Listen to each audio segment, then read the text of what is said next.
Ještě jednou vás tady teda vítám, jsem rád, že jste přišli. Asi víte, že nás dneska čeká vlastně večer o ochraně nenarozeného života. Budeme tady mít jednak Zdeňku Rybovou, předpokládám, že všichni znáte, protože už 20 let působí v Hnutí pro život na těch vrcholných postech. 25 dokonce, to je jubileum. A potom teda slečna Martina Bednáriková ze Slovenska, která vlastně tam organizuje modlitby za nenarozené hnutí to je asi, nebo akce 40 Days. Ona vám k tomu řekne asi víc, kdo jste byli minulý týden na tom filmu, což vás teda bylo málo, ale viděli jsme si film Antoine, který v podstatě byl inspirovaný touto akcí. Já ještě, než se k tomu vrátím, tak pár jenom organizačních věcí věku svatého Atanázia. Pokud byste to byl náhodou někdo poprvé a chtěl jste dostávat naše newslettery, tak stačí si tam u dveří na ten papír napsat svoji e-mailovou adresu a pokud by někdo takový se našel, tak už je to čitelně, protože se mi úplně stane, že některé ty e-maily nejsem schopen rozluštit. To je jedna věc. A další věc je, pokud by nám chtěl někdo přispět, tak je tam na organizační věci, tak tam je košíček. Další věc, prosincové setkání se mimořádně neuskuteční 3. úterý v měsíci, ale už 2. A to z toho důvodu, že bychom se tady radovali s nějakou ještě jinou akcí, kterou pořádají Františkánů. A přijdou tedy manželé Kahancovi a budou nám povídat o pronásledování křesťanů ve světě. V podstatě oni tady organizují nebo stojí za aktivitou CSI, čili Mezinárodní křesťanské solidarity, a budou nám přibližovat teda tu situaci ve světě, která není vůbec růžová. A s tím teda souvisí i film, který bude těsně předtím v neděli, čili 8.12.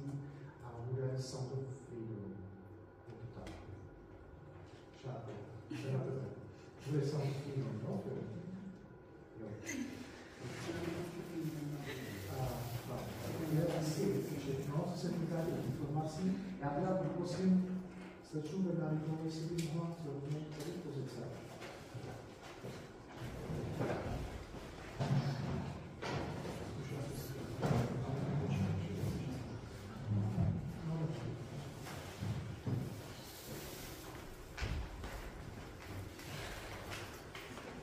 Takže, jak jsem říkal, Zdeňka Rybová je viceprezidentka, místopředsedkyně Hnutí pro život a organizuje už více let u nás vlastně Ligu pomoci ženám, které jsou v nějaké těžké situaci a že třeba musí tu situaci zvládnout. A Martina Bednáriková na Slovensku teda pořádá modlitby za nenarozené Hnutí 40 Days, což je vlastně americká původně aktivita. Zároveň se teda podílí na organizování těch velikých pochodů pro život na Slovensku. Asi víte, že letos tam bylo asi 50 000 lidí, asi před 10 lety dokonce 80 000 v Košicích. A já teda si to neodpustím, já jsem byl teďka v pondělí, to bylo v úterý, na konzervativní konferenci na Právnické fakultě v Bratislavě, a když tam člověk vidí tu atmosféru na Slovensku, tak je vždycky jako upřímně závidí. To je prostě úplně jiná atmosféra, úplně jiná situace. A takže jsem rád, že tady máme i hosta ze Slovenska. To je bude asi všechno. Začneme tak, že slečna Bednáriková teda bude mít souvislejší výklad, má k tomu nějakou prezentaci a potom by na to navázala Zdeňka Rybová, řekla by nám, jaká je situace u nás, a pak bude samozřejmě větší prostor pro otázky, to bych rád, to bylo trošku dialogicky.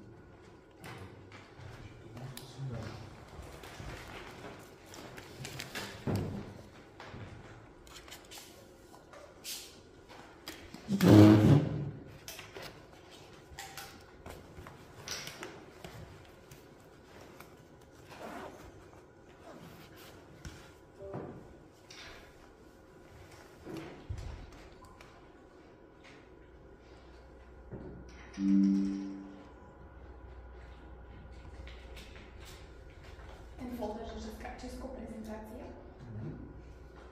A to PDF. Toto je to?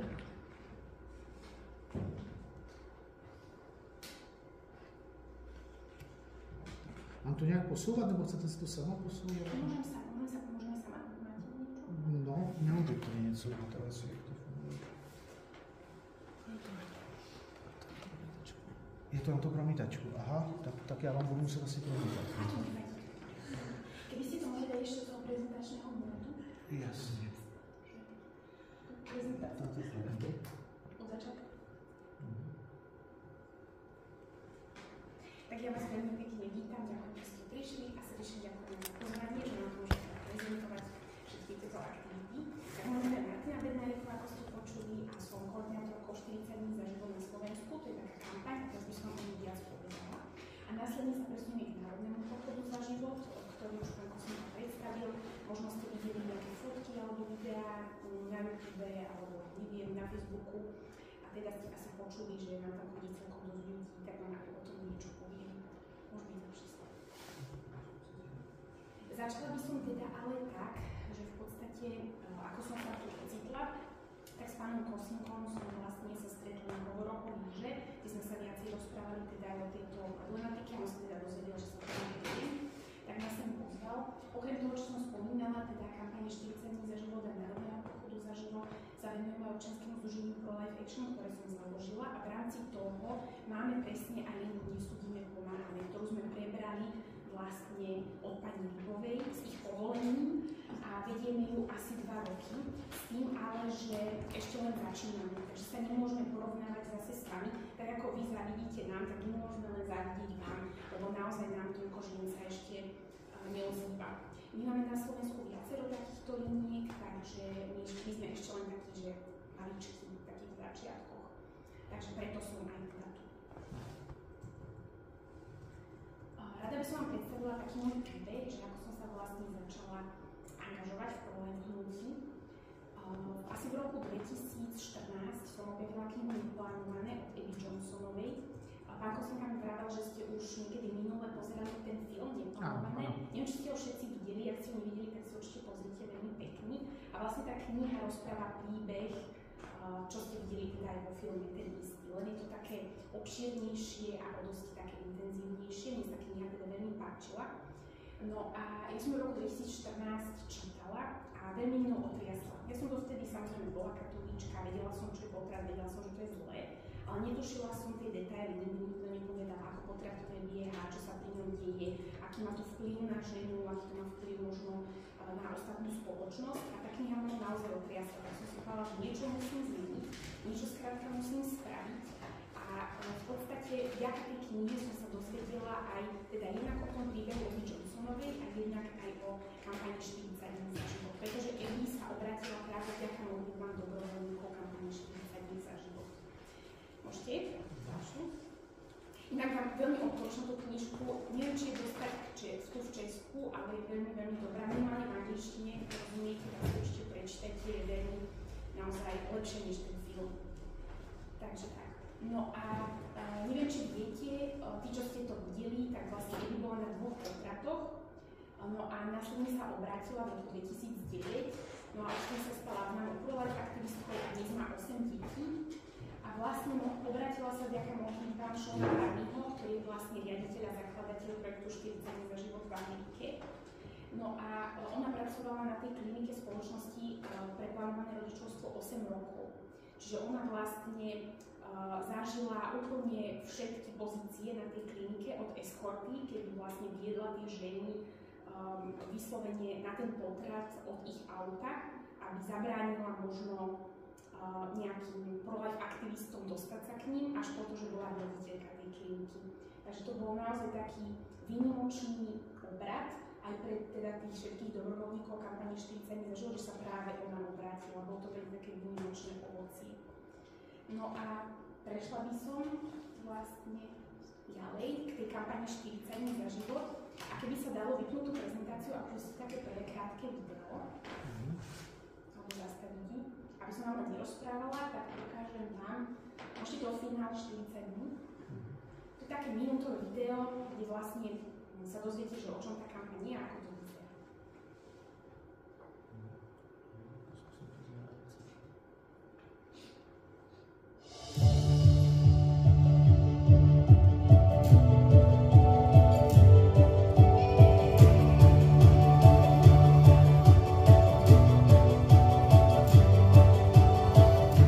Počas kampane 40 dní za život sa modlíme za nenarodené deti, ich rodičov, ako aj celú spoločnosť.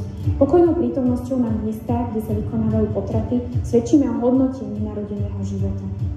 Za život sa modlím už 3 roky a dúfam, že nám to všetkým pomôže, aby sme pochopili, že život stojí za to odpočať. Chceme chrániť život ako najvyššiu ľudskú hodnotu, ako veľký, veľký Boží dar od počatia až po prirodzenú smrť. Pridajte sa k nám a poďte sa modliť za nenarodené deti spolu s nami.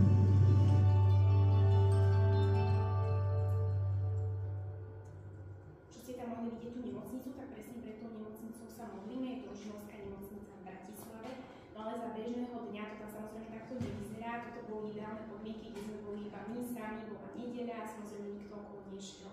Za bežného dňa, keď sa tam modlíme, tak je väčšinou zima, lebo sa modlíme v jeseň, takže máme všetci bundy, no a ide okolo dosť veľa ľudí, lebo pôjde do tej nemocnice.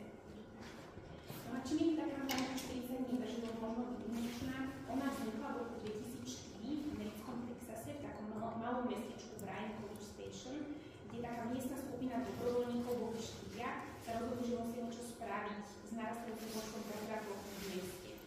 No a nevedeli, že čo, tak sa zavreli na asi hodinu do izby a začali sa modliť, aby zistili, že čo majú robiť. No a po tej hodine zistili, že teda chcú robiť to, že 40 dní bez prestávky budú stáť pred tou miestnou potratovou klinikou a modliť sa. Normálne, že 24/7 sa tam budú striedať, budú tam skupinky a budú sa tam modliť. Tak sa rozhodli zrealizovať to. No od toho roku 2004 sa postupne tá kampaň z toho malého mestečka začala rozrastať do celej Ameriky. No a od roku 2007 sa tá kampaň stala celosvetovou. Na dnes funguje vo viac ako 60 krajinách a zúčastnilo sa aj viac ako 1 000 000 dobrovoľníkov a je to naozaj veľká kampaň, každoročne prebiehajú vlastne stovky kampaní po celom svete. Teraz posledná kampaň prebiehala na jeseň od 25. septembra až 3. novembra, do 3. listopadu. No a v podstate fungovala alebo prebiehala na 703 miestach sveta. Čiže okrem Slovenska aj v ďalších krajinách ako Austrália, Tajván, USA, Chorvátsko a tak ďalej. Takže to naozaj ako obrovská kampaň. V podstate veľmi veľa ľudí sa do nej zapája. Takže mne aj bolo také zvláštne v tom roku 2014, keď som čítala tú knižku Neplánované, že ako je možné, že som o tejto kampani vôbec nepočula, že niečo také úspešné, ja som nikdy o tom skrátka nepočula. Takže tak. No a môžeme prejsť teda ďalej. Toto sú teda tie výsledky kampane, že od toho roku 2007 sa vlastne podarilo zachrániť vyše 25 000 detí, ktorých mená sú konkrétne známe. U nás na Slovensku je tá situácia trošku iná, lebo my stojíme pred nemocnicou, to znamená, že tam sa vykonáva množstvo iných zdravotníckych úkonov, ale v Amerike tak tam stoja priamo pred potratovými klinikami. To znamená, že oni vedia, že tá žena, ktorá ide okolo, ide automaticky na potrat. Takže keď sa rozhodne zmeniť svoje rozhodnutie, rozhodne sa pre život, tak to oni vlastne hneď vedia, že zachránili dieťa.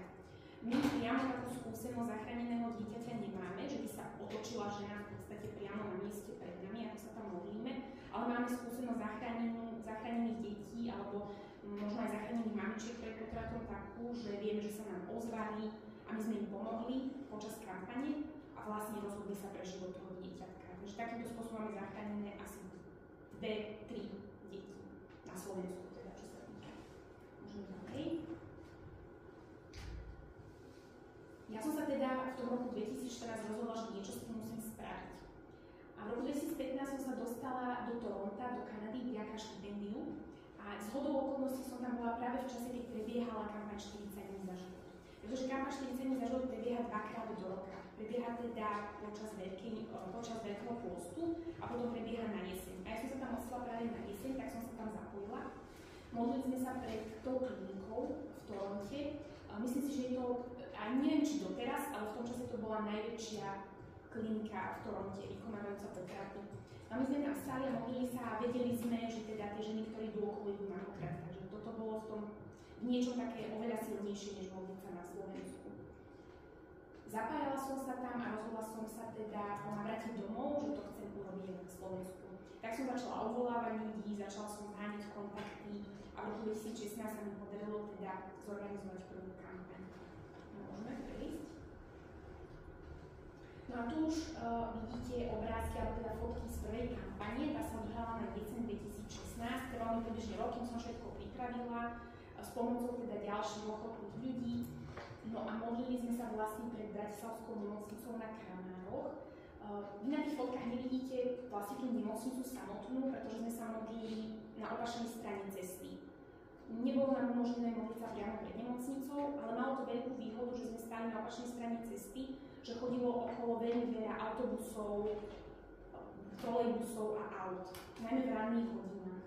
Takže nás veľmi intenzívne videli, vnímali tú prítomnosť, boli sme veľmi dobre teda viditeľní, no a takisto aj nám dávali vedieť, videli, že sme tam, takže sa ozývali, či nám trúbili, alebo aj niečo zakričali a tak ďalej. Tie reakcie boli viac menej pozitívne. Vyskytla sa občas aj nejaká negatívna, ale viac menej teda veľmi pozitívne, takže to bolo také veľmi fajn. A to je taký prvý pilier kampane, táto pokojná prítomnosť pred nemocnicou. Ako vidíte, my máme vlastne nejaké také transparenty, nikdy na tých transparentoch neukazujeme napríklad potratené deti, alebo neukazujeme nikdy nič také, čo by mohlo v niekom vyvolať, ja neviem, možno nejaké negatívne pocity alebo emócie, alebo niečo, čo by mohlo niekoho vystrašiť, alebo napríklad malé deti, čo by mohlo vystrašiť. A to je aj taký základ tej kampane 40 dní za život, že ona v podstate stojí na tej takej naozaj pokojnej prítomnosti, my sa tam modlíme sa ruženec, no a alebo akékoľvek teda iné modlitby, litánie, alebo korunku k Božiemu milosrdenstvu. No a vždy máme teda nejaké takéto transparenty, prípadne máme na nich bábätká, už narodené teda, alebo Pannu Máriu a podobne. Takže je to naozaj také bezproblémové, by som povedala, že nemôžeme nikoho obraziť tým, že tam stojíme a držíme takéto transparenty. A to je teda ten pilier kampane 40 dní za život. Tam ide v podstate o to, že počas 40 dní je tam tá prítomnosť na tom mieste vykonávania potratov. To je asi taká najdôležitejšia súčasť tej kampane. Ešte ďalej, tam vidíte ďalšie fotky. Postupne sme sa presunuli, no a dali sme si spraviť krajšie fotky. Na web samozrejme, že toto sú profesionálne robené fotky práve z času, keď sme točili to video. A už vidíte, že sme sa presunuli, tam už vidíte aj tú nemocnicu. Ešte ďalej. Toto opäť fotka z ďalšieho roka. Tam už vidíte aj to bábätko na tom transparente. No a doteraz sme vlastne mali 7 kampaní. Teraz na jeseň bola 7 kampaň. Celý projekt sa postupne rozrástol. Najprv sme začali teda ako malá skupinka na Kramároch, no a od roku 2020 fungujeme už aj v Prešove, to je mesto na východe Slovenska. V roku 2022 sa nám povedala kampaň v Spišskej Novej Vsi, lebo sme tam mali jedného dobrovoľníka, ktorý sa následne uzdravoval. Takže už v Spišskej Novej Vsi kampaň nie je, ale stále prebieha teda v Bratislave a v Prešove. Keby ste chceli vidieť aj viac obrázkov z kampaní, máme ich strašne veľa na našich sieťach, tak sa na to môžete pozrieť a takisto aj na našej stránke nájdete aj viac informácií aj o tejto pokojnej chvíli, ako sa modlíme a tak ďalej. Môžete prekliknúť. Druhou súčasťou a veľmi dôležitou kampaň 40 dní za život sú aj sprievodné podujatia. My sa snažíme nejakým spôsobom aj osloviť, zapojiť tú spoločnosť, alebo teda ľudí, ktorí by sa normálne neprišli modliť pred nemocnicou. Čiže snažíme sa pritiahnuť viac menej kresťanov, pretože 40 dní za život je modlitebná kampaň, takže sa snažíme pritiahnuť kresťanov takým spôsobom, ktorý by ich mohol skrátka zaujímať. Organizujeme či už rôzne modlitby, modlitbové reťaze, diskusie, a podobné prednášky a tak ďalej. Mali sme diskusiu v roku 2016 so 4 známymi v podstate kresťanskými aktivistami na Slovensku, alebo teda bol tam politik. Mali sme krížovú cestu, 40-hodinovú adoráciu, ešte ďalej. A zase tento rok sme mali premietanie filmu neplánované, podobne ako tu.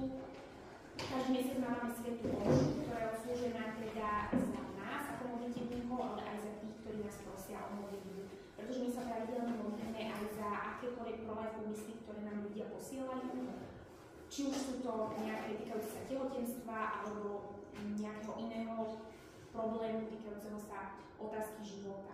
No a mávali sme aj hodinu za život, možno poznáte viacerý slovenský dohovor za rodinu, tak na tom vlastne sme sa modlili každý štvrtok, vždy hodinu, ako názov napovedá, práve za život. Takže tak, vždy počas tej kampane sa vlastne snažíme takýmto spôsobom zapojiť. treťou dôležitou súčasťou kampane je modlitba a pôst. Modliť sa dá aj doma. Ale je veľmi dôležité pochopiť, že je potrebná počas tej kampane modlitba priamo na tom mieste, kde sa teda konajú potraty. Ale pre tých, ktorí sa napríklad nenachádzajú v Bratislave alebo v Prešove, alebo nemôžu skrátka na tú kampaň prísť, tak sa môžu samozrejme modliť aj doma. My zasielame počas kampane každý deň zamyslenia, modlitby, ktoré kopírujú vývoj dieťatka v maternici. Takže 40 dní dostanete 40 modlitieb, 40 rôznych zamyslení a dozviete sa niečo aj o vývine v podstate dieťatka v maternici. Je tam opísané, čo sa s ním v ktorom týždni deje, pretože jeden deň je vlastne jeden týždeň života dieťatka. No a takisto aj rôzne ďalšie modlitby nájdete na našej stránke, takže keby ste vnímali túžbu modliť sa za život, čo je veľmi potrebné a veľmi vás k tomu povzbudzujem, tak určite to využite. Ďalej. Podarilo sa nám vydať aj modlitebnú príručku, ktorá vlastne vychádza z tých denných modlitieb. Ako som spomínala, tam v podstate zahrania 40 týždňov vývinu bábätka. No a robili sme viacero takých maličkých dotlačí a teraz sa aktuálne snažíme ju vydať normálne klasicky cez vydavateľstvo. To znamená, že by sa normálne bola by v podstate v distribúcii, takže by si ju vedel kúpiť ktokoľvek aj cez internet. Tak nám držte palce. Teraz by som vás poprosila pustiť druhé video. Tiež také krátke, 30 sekundové a tam vidíte tú brožúrku. Tá už teda v takejto podobe nie je dostupná, ale teda bude snáď lepšie. A to je vtedy?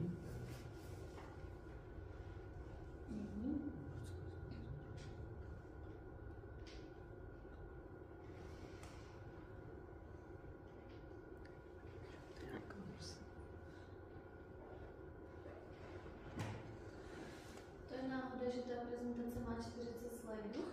Náhoda, áno. Ale to číslo 40 je naozaj také, ako keby veľmi dôležité, že si poviem.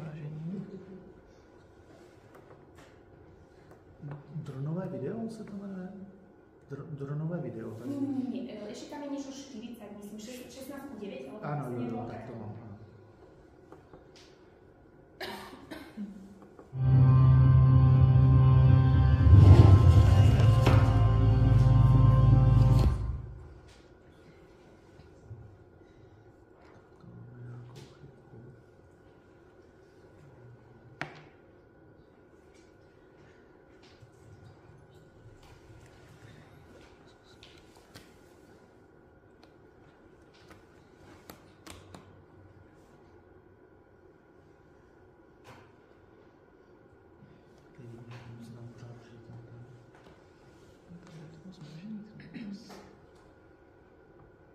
Keď je to veľký problém, tak nevadí. Ne, to nemusím přijít, proč se tam to pořád říká.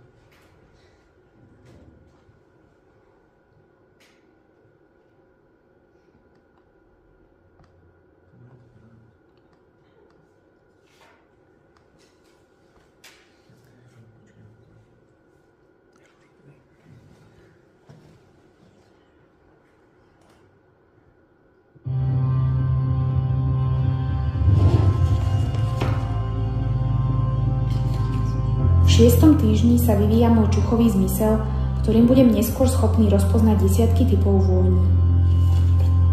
V 25. týždni života dosahujem dĺžku 36 cm a hmotnosť 760 g. Moje očká sa začínajú postupne otvárať. Naším cieľom je zjednotiť sa ako jedna rodina v modlitbe za počatý život na celom Slovensku.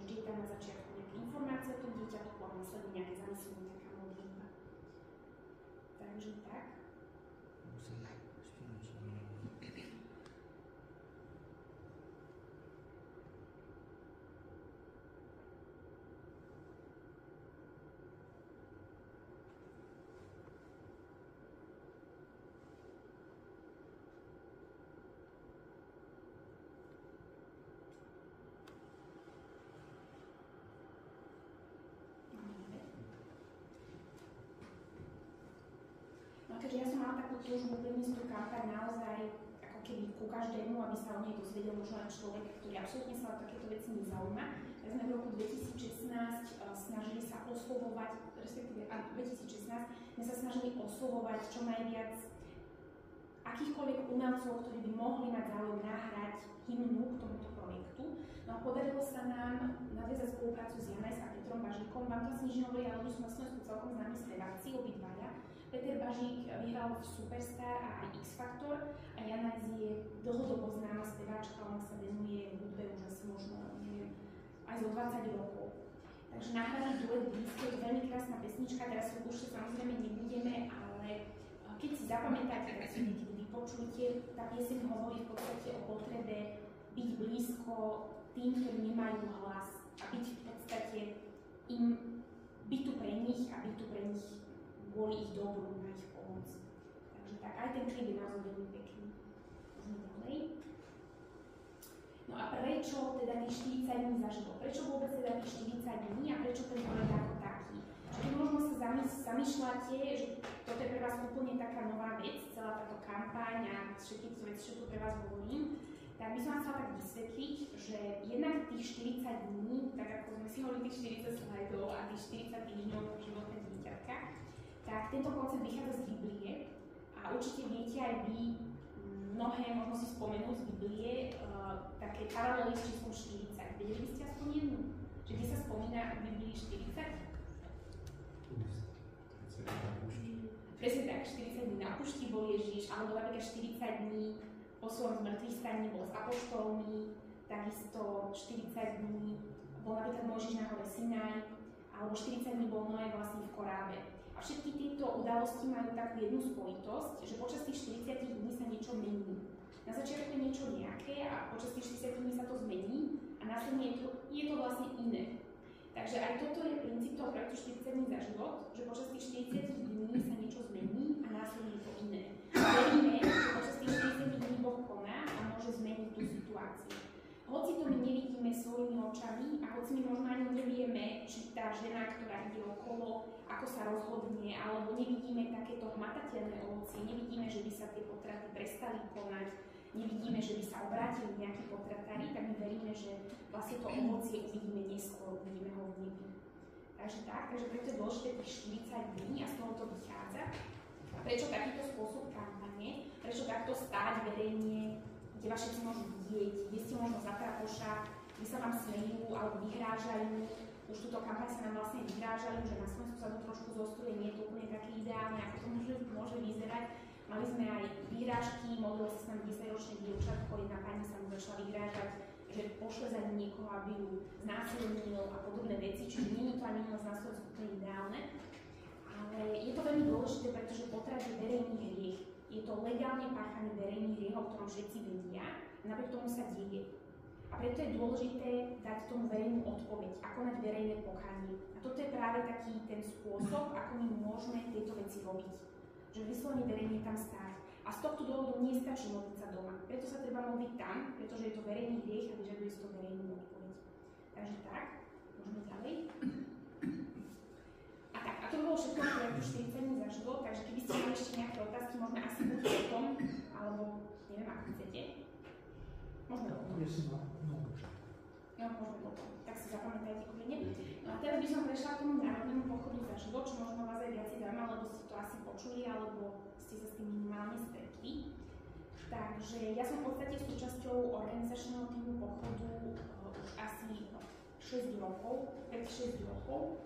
Čiže nebola som pri tých prvých pochodoch. Tento rok sme mali 4. národný pochod za život. U nás sa pochod nekoná každý rok.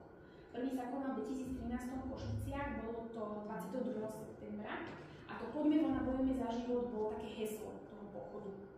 Taký nejaký leitmotiv, ktorý sa niesol celými prípravami a celým tým podujatím. A to bol aj zámer, pretože predtým sa pochod žiaden nekonal. A vlastne organizátori, ja som tam teda ešte nebola, organizátori v tom čase ešte vôbec nevedeli, koľko príde ľudí. Netušili sme, že čo sa stane, nevedeli ani, aký typ podujatov ľudia majú pripraviť, či sa majú pripraviť na 5000 ľudí alebo na 100 000 ľudí. Takže bolo to také burcujúce, taký apel, poďte von a bojujte spolu s nami za život. Následne v roku 2015 sa konal v Bratislave, tam už bola téma trošku iná, radosť zo života a tam bol taký istý zámer alebo taký cieľ upozorniť aj na organizácie, ktoré sa venujú pomoci ženám, Mali sme v tom čase aj takú tabuľku Pro Life Metro. Bol to taký papier s informáciami, pekne spracovaný, grafický a vo forme takej kartičky, ktorá sa rozdávala počas toho pochodu každému účastníkovi, alebo teda viac menej každému účastníkovi, aby sa ľudia dozvedeli o tej pomoci matkám, aby sa dozvedeli, aké organizácie existujú, čo môžu napríklad oni sami robiť, keď za nimi niekto príde s tým, že teda je nečakanie tehotná nejaká žena a treba si chce si dať zobrať svoje dieťatko. Takže to bol taký zámer, aby sa viac rozšírilo poznanie o vlastne týchto organizáciách, ktoré poskytujú pomoc. V roku 2019 bol pochod v Bratislave, tam bola zasa téma za najmenší z nás a 2024 teda teraz v Košiciach, tiež 22. septembra. No a všetky tieto, v podstate spoločne, tento národný pochod za život je vlastne najväčším ponovembrovým zhromaždením na Slovensku v roku teda 1989. My sme väčšie zhromaždenia nemali. No a vy dobre viete teda, čo je pochod, že sa teda verejne stretneme a manifestujeme a teda kvázi pochodujeme za tým úmyslom, aby sme vyjadrili, že život začína počatím a končí prirodzenou smrťou. Aby sme možno aj vyjadrili tú našu požiadavku, že chceme, aby bol život chránený od toho počiatku, od toho počatia až po teda prirodzenú smrť. A chceme, aby bol chránený každý život. Nie iba život tej ženy, ktorá chce si to dieťa nechať, ale život aj tej ženy, ktorá možno rozmýšľa a nevie, je v ťažkej situácii, pretože si myslíme, že každé dieťa si zaslúži sa narodiť. Nie iba to dieťa, ktoré je nejakým spôsobom privilegované, lebo sa narodí tej ženy, ktorá si ho chce nechať. Takže tam vidíte aj nejaké fotky vlastne z toho pochodu v 2024, teda teraz, v podstate spred 2 mesiacov. Ten tohtoročný pochod vlastne mal trasu približne 2,6 km, ale tam vlastne, kde vidíte Národné divadlo Košice, tak to je centrum Košíc, to je úplne vyslovene tak ako Václavské námestie. A v podstate tá trasa bola celkom dlhá, trvalo to približne 2 hodiny, kým sa prešla. Takže tí ľudia naozaj akože pochodovali a bolo to dosť také plné. Keby sme to mohli teraz, no pozrite si kľudne ešte, a ja tam mám vlastne video, také minútové, vyslovene akože tajnosť z pochodu, že uvidíte, že ako tam tí ľudia idú za sebou.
vlastne bezpečnosť a celkovo na tom podujatí sa starajú tieto veci, tak tí dávajú kvalifikovaný odhad, ktorý ale môže sa líšiť. A tým, že Košice sú tak veľmi členité a sú tam rôzne uličky, tak tí ľudia v podstate akým spôsobom sa včleňovali do toho pochodu, tak bolo aj veľmi komplikované akože určiť vyslovene, že počet ľudí.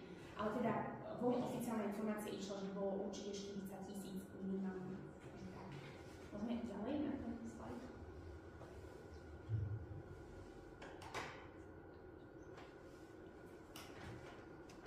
A prečo možno tak pochodujeme? U nás vlastne na Slovensku je ten počet potratov približne, teda k minulému roku 2023 bolo 5201 umelých potratov. No a ten trend bol od roku 89 klesajúci, ale v roku 2022 vlastne začal narastať. A v roku 2023 sa to vlastne zopakovalo. Čiže napriek tomu, že u nás pôrodnosť stále klesá, tak ten počet potratov za posledné 2 roky vstúpol. Takže tá situácia je naozaj alarmujúca. No a vychádza to približne tak, že každý 5. človek je u nás zabitý potratom. Takže je to naozaj akože také dosť ťažké. V čom sme podobní spolu s vami, alebo teda s vašimi možno takými skúsenostiami, je, že priemerná žena, ktorá je na Slovensku na potrat, má 30-44 rokov a už má 2 deti. Čiže vždy to je 3. dieťa. A väčšinou sa teda potraty robia v 2. mesiaci a v 7. týždni tehotenstva, to je najväčší počet potratov. No a od roku 1957, kedy vlastne boli potraty zlegalizované, tak sa ich vykonalo 1,5 milióna na Slovensku. A ten zákon je nastavený u nás tak, že žena v podstate môže ísť na potrat z akéhokoľvek dôvodu do 12. týždňa tehotenstva a zo zdravotných dôvodov, či už na strane matky alebo dieťaťa do 24. týždňa. Ale vieme, že tie zdravotné dôvody sú naozaj také komplikované, že ťažko je aj povedať, že či sú mnohokrát tie zdravotné dôvody správne alebo pádne, ak môžem tak povedať, lebo za zdravotný dôvod sa môže považovať aj depresia alebo akýkoľvek iný nepríjemný stav alebo čokoľvek iné. S tým, že samozrejme sa tam považujú napríklad aj Downov syndrom alebo iné ťažkosti, ktoré môže dieťa potenciálne mať. S tým, že to nemusí byť ani nejak extra potvrdené. Takže tie dôvody sú také neúplne jasné. Takže tak. A v podstate zo zdravotných dôvodov sa vykoná na Slovensku približne 10% všetkých potratov. Takže nie je to tak, že by vyslovene väčšina tých potratov bola zo zdravotných dôvodov. Väčšina tých potratov je selektívna, že tá žena sa sama rozhodne, že chce ísť na ten potrat. Takže tak. No a teda 40 000 ľudí sa zúčastnilo pochodu. Môžeme ďalej. Ten samotný pochod u nás na Slovensku je taký trošku komplikovanejší ako u vás.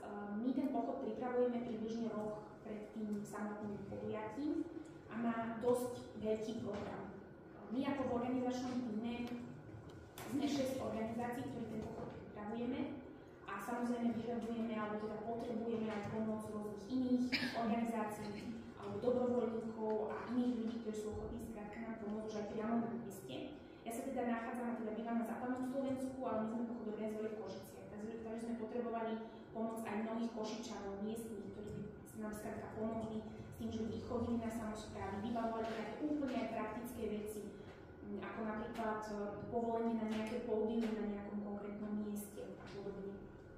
Takže ten program je naozaj taký komplikovanejší a v nedeľu tuto vidíte, že čo všetko sa vlastne tu ten samotný deň, okrem toho pochodu, okrem tých 40 000 ľudí, čo sa tam vlastne dialo. Mali sme tam rôzne stánky, bola tam svätá omša veľká, mali sme tam program pre rodiny s deťmi, bolo tam naozaj skautské mestečko, mali sme tam koncert a potom počas samotného pochodu a ešte pred ním prebiehali príhovory a teda program pre tých ľudí, ktorí prišli.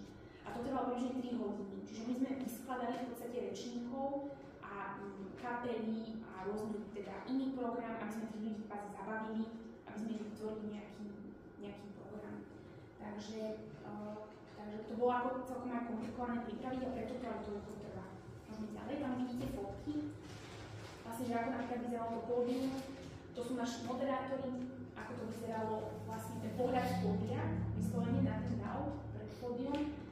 Na tej ďalšej fotke predtým je vlastne apoštolský nuncius Nikola Girasoli na Slovensku. A on nám odozdal aj pozdrav pápeža Františka, ktorý nám teda prostredníctvom teda nuncia odkázal, že pochoduje s nami. Takže to bola taká významná chvíľa počas toho pochodu. Môžeme ďalej. Tam vidíte vlastne biskupov. Pochod sa organizuje pod zaštitou konferencie biskupov biskupov Slovenska, ktoré naozaj nám pomáhajú v tej organizácii a tam vidíte, že vlastne všetci spolu, alebo teda viac menej všetci, myslím, že tam bolo 12, tak boli na pódiu, teda podporili a vlastne predseda konferencie biskupov Slovenska Bernard Bober, on aj mal príhovor. No tam vidíte rôznych iných vlastne speakerov. Tých speakerov bolo roky 24, mali sme hosti zo zahraničia. Tam vidíte vlastne mňa, hore som medzinárodným koordinátorom kampane 40 dní za život. Dole je vlastne host zo Škótska.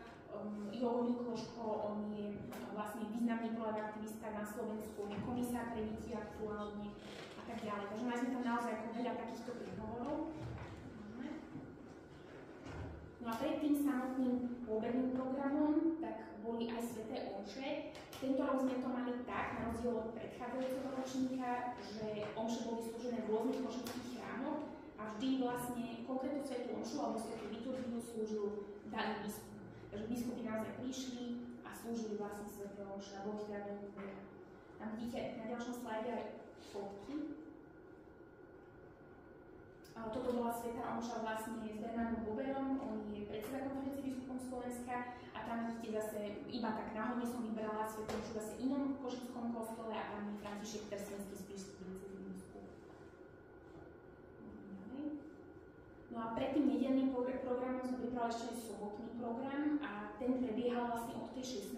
približne, prebiehal vlastne v dome svätej Alžbety v Košiciach, ale mali sme aj iný program na iných miestach v Košiciach, mali sme aj večer milosrdenstva na inom mieste a podobne. Paralelne prebiehali aj rôzne výstavy, napríklad mali sme výstavu venovanú blahoslavnej rodine Ulmovcov, zase v inom košickom kostole, takže naozaj sme sa snažili to spraviť tak, aby čo najviac ľudí sa mohlo zapojiť, čo najviac ľudí mohlo prísť a aby sa každý niečo našiel, či rodiny, či deti, alebo mladí. Tam vidíte ďalšie fotky vlastne zo sobotného programu, to je konkrétne z domu svätej Alžbety. Prebiehala tam teda aj adorácia.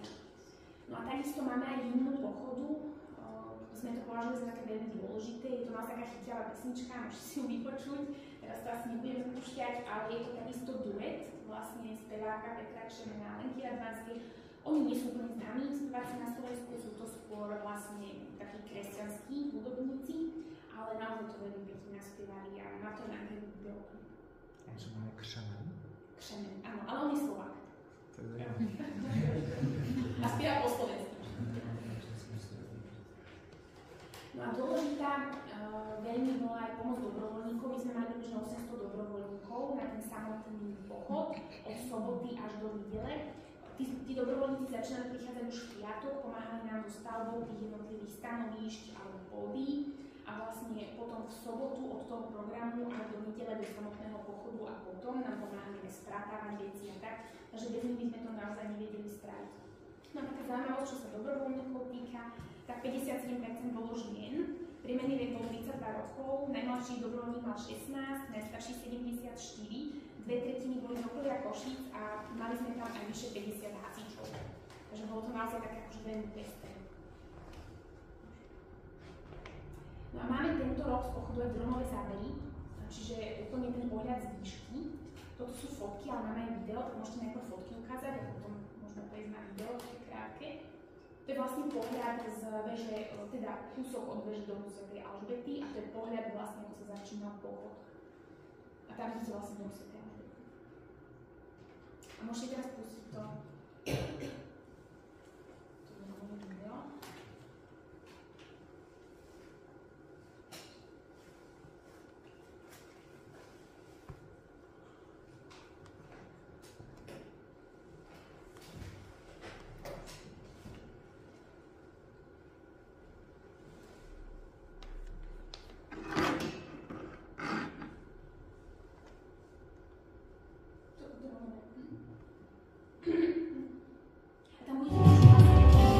Sme hlasom tých, čo hlas nemajú. S radosťou kráčame spolu do cieľa. Za život, za úctu nevinné dieťa. Zachráňme bezbranných, mladých aj starých. Otvorme náruče, každý je vzácny.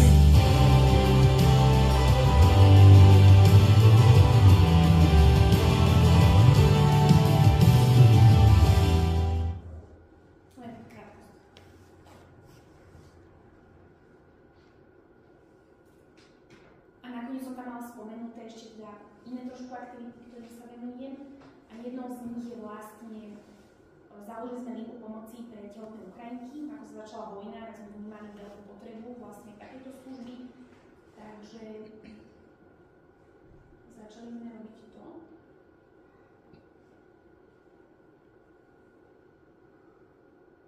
Ilinka ešte stále aktívna, hoci týždeň sa tam ozýva už menej, ale teda stále je k dispozícii.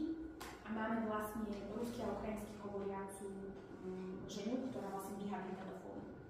A ďalšiu je tá vlastne Linka Nesúdime pomáhame a tak vlastne necháme priestor pani Výbovej, lebo my sme teda ešte len maličky. Ale tá linka funguje, dvíhajú sa telefóny, odpisujeme na maily. Týždeň sa nám tam neozvalo zatiaľ až tak veľa, ale máme asi každý mesiac priemere vlastne nejaký mail alebo telefonát. Takže tak. Ale musíme ešte na tom zapracovať, aby sa